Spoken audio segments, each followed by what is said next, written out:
সকলো ৰাইজ আৰু সকলো দল সংগঠনৰ নেতা কৰ্মীৰ ওচৰত ক্ষমা খুজিছো, যেহেতু মই বহুত ডাঙৰ ভুল কৰিছো আৰু সেইটো ভুল হল গৰিমা গাৰ্গে বাইদেউক জালুকবাৰী সমষ্টিৰ পৰা নিৰ্বাচন খেলাৰ কথা কৈছিলো।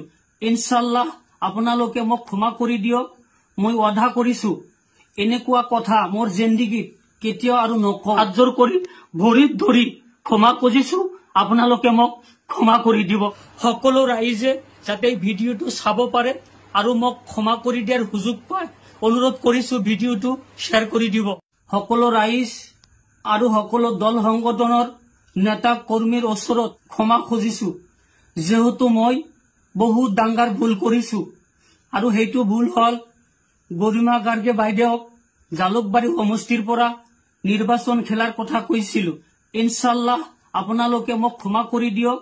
মই ৱাদা কৰিছো এনেকুৱা কথা মোৰ জিন্দগীত কেতিয়াও আৰু নকওঁ। হাত জোৰ কৰি ভৰিত ধৰি ক্ষমা খুজিছো, আপোনালোকে মোক ক্ষমা কৰি দিব। সকলো ৰাইজে যাতে ভিডিঅ'টো চাব পাৰে আৰু মোক ক্ষমা কৰি দিয়াৰ সুযোগ পায়, অনুৰোধ কৰিছো ভিডিঅ'টো শ্বেয়াৰ কৰি দিব।